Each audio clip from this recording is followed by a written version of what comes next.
Je suis dans le Lusail Stadium. C'est l'un des 8 stades où se jouera la Coupe du Monde au Qatar. Parmi les 32 équipes de football qui s'affronteront, seules 5 représenteront l'Afrique.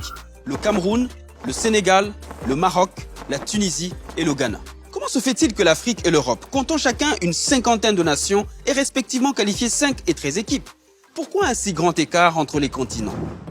Mais parce que tout simplement les places se vendent cher. Il faut vous dire qu'en Europe, quand vous entrez dans une phase de groupe, vous êtes pratiquement 2 qui êtes sûr d'être qualifiés. En Afrique, c'est plus compliqué. Pourquoi est-ce si compliqué pour l'Afrique? Et surtout, comment comprendre les disparités dans les quotas de la FIFA? Il y a une forme d'injustice directement qui saute aux yeux. Maintenant, moi, ce que j'ai fait depuis tout le début et ce que j'invite les gens à faire, c'est de retourner un peu à la genèse, dans l'histoire, afin de comprendre le comment du pourquoi. Argent, politique, enjeux économiques et rapports de force. Nous allons examiner ce qui se cache derrière ce que beaucoup considèrent comme un manque de fair play.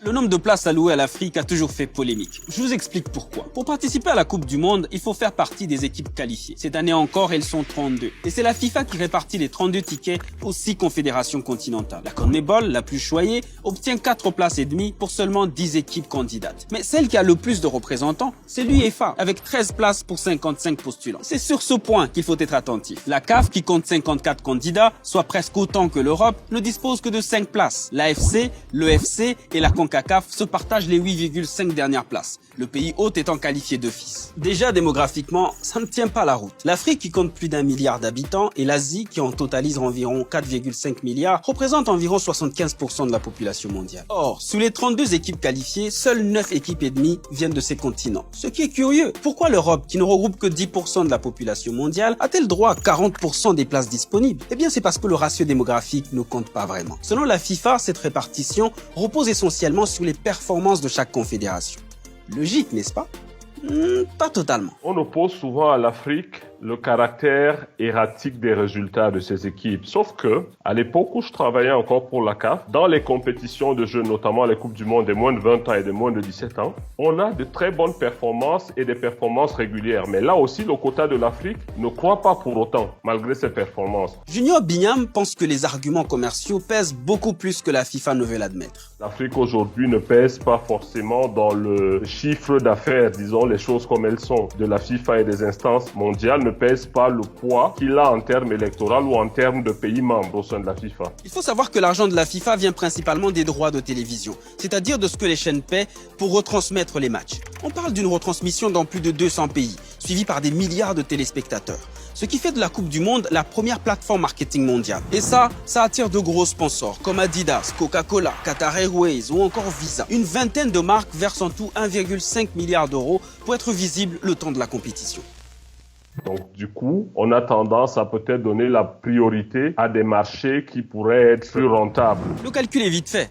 Les meilleures équipes garantissent un spectacle aux chaînes qui investissent de l'argent. Et l'Afrique n'a pas aujourd'hui de diffuseurs qui puissent faire le poids avec les plus grands diffuseurs du monde et pouvoir donc lui aussi dire « Ok, j'amène ça sur la table. Il faudrait peut-être que le viewership, il faudrait que l'audimat puisse croître et donc on ait plus de pays représentés. » Du coup, pour obtenir le peu de place qu'elle a, l'Afrique a dû trimer. Car depuis le début, le ballon ne tourne pas rond sur le continent. Déjà, pour que l'Afrique ait une place directe en Coupe du Monde à partir de 1970, cela avait fait l'objet d'une bataille, littéralement. L'Afrique avait dû boycotter les éliminatoires de la Coupe du Monde 70 en Angleterre parce qu'on ne lui proposait même pas une demi-place. Le pays émergent des qualifications en Afrique devant en plus aller jouer des barrages avec des représentants de l'Asie et de l'Océanie. 1964, c'est plus précisément l'année où l'Afrique refuse de jouer la Coupe du Monde. Dans un télégramme adressé à la FIFA, Ouene Djan, alors ministre des Sports du Ghana, crie au scandale.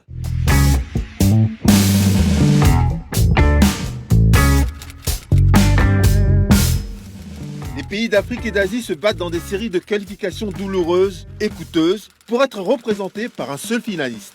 C'est pathétique et malsain. Stop. Au pire, l'Afrique devrait avoir un finaliste. Stop.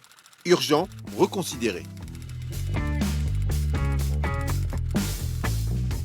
C'est au sortir de ce bras de fer que l'Afrique obtient une place d'office en Coupe du Monde à partir de 1970. Même pour avoir la deuxième place à partir de 1982, cela a toujours été l'objet de tractation parce que l'Afrique, avec son lot de pays nouvellement indépendants, pesait déjà d'un certain poids à l'intérieur de la FIFA et a beaucoup pesé dans l'élection de João Havelange en 1974. Dans les années 80, la CAF doit marchander son soutien en soutenant la candidature d'Avalanche à la présidence de la FIFA. C'est seulement après cette élection que l'Afrique décroche sa fameuse seconde place. Même la troisième place ou les 5 places ont également été là l'objet de tractations à nouveau entre le président Hayatou et le président Johansson de l'UEFA à l'époque. La CAF va jusqu'à faire une alliance avec l'UEFA pour espérer plus de représentants. Le deal est sans ambiguïté. La CAF vote pour le président de l'UEFA qui est candidat à la présidence de la FIFA et une fois ce dernier élu, il octroie entre autres plus de places en Coupe du Monde à la CAF. Vous remarquerez que lors des élections à la FIFA en 98, l'Afrique théoriquement apportait son soutien à Johansson, qui était candidat à la présidence de la FIFA. Donc, les places à la Coupe du Monde pour l'Afrique n'ont jamais été données. Il a fallu négocier, il a fallu se battre, il a fallu se rebeller. Ça s'est souvent fait comme ça.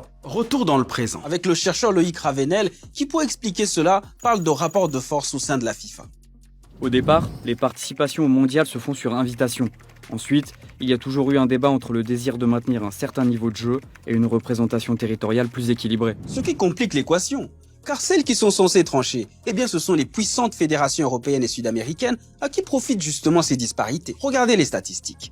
50% des équipes sud-américaines sont toujours sûres de se qualifier et entre 25 et 30% des nations européennes ont droit à une place en phase finale contre seulement 10% des États africains.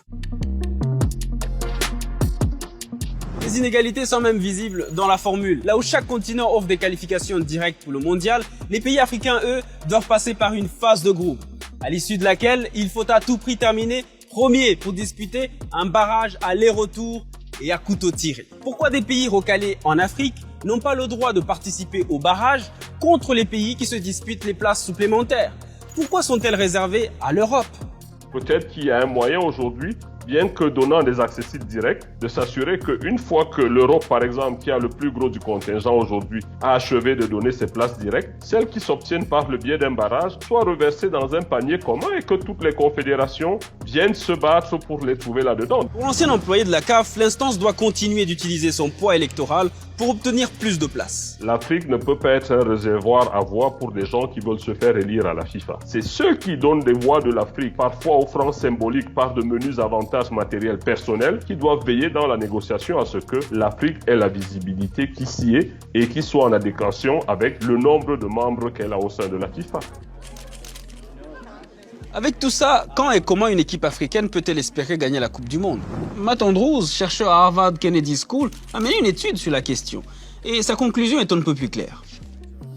Je conclus en suggérant que l'espoir de l'Afrique de remporter la Coupe du Monde n'est pas impossible, mais que cela exige un travail actif et une nouvelle stratégie visant surtout à s'assurer que les meilleurs pays africains affrontent plus souvent des concurrents d'élite mondiaux et dans des compétitions d'élite, afin de développer une habitude durable de gagner de tels tournois. Pour arriver à cette conclusion, il avance 3 arguments.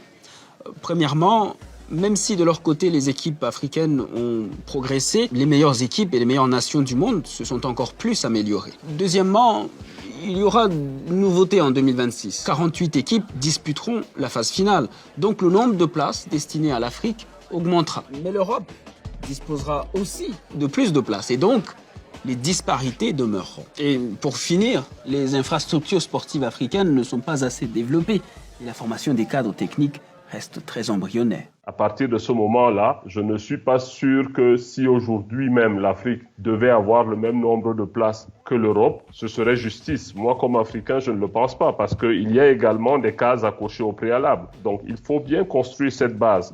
Mais comment construire cette base quand la corruption et la mauvaise gestion persistent au sein de la Confédération? Jacques Fati, ancien international sénégalais, en sait justement quelque chose. Moi, je sais que, par exemple, beaucoup de nations africaines se plaignent des primes de match, se plaignent de l'infrastructure, se plaignent des transports, se plaignent de beaucoup de choses. Et pourtant, l'argent est là. Mais je pense qu'il est mal utilisé. De 2015 à 2019, la FIFA a versé un peu plus de 50 millions de dollars à la CAF destinés au développement du football sur le continent. Où est passé cet argent? À quoi sert-il? Et qui en profite réellement? Soit nous ne voulons pas, soit nous ne comprenons pas que l'argent distribué pour le football doit rester pour le football et pas pour autre chose. Même si les responsabilités sont partagées, Junior Bignam et Jacques Fati sont convaincus que le problème vient d'abord des Africains eux-mêmes. Je pense qu'il faut arrêter d'adopter une position victimaire tout le temps et dire c'est la faute des autres. C'est toujours l'Européen ou la FIFA qui pose problème, non. C'est la faute aussi de nos dirigeants. C'est de la faute aussi, attention, des sportifs, des acteurs aussi, qui ne jouent pas forcément le jeu quand il faut venir en sélection nationale. Vous vous souvenez de la petite polémique lors du Mondial 2018 ? Sur les réseaux sociaux, la France avait gagné la coupe et un nouveau surnom, la 6e équipe d'Afrique. Sur 23 de ses joueurs, 15 avaient des origines africaines. Le président vénézuélien Nicolás Maduro avait même déclaré que c'était l'Afrique qui avait gagné la Coupe du Monde. Sauf qu'à y regarder de plus près, ces joueurs n'ont d'Africains que leur origine. Du fait de leur lieu de naissance et de leur formation, ils ont été faits par l'Europe. Comme le soulignait le Parisien, ce sont des purs produits du football français. D'où cette nuance de Jacques Fati.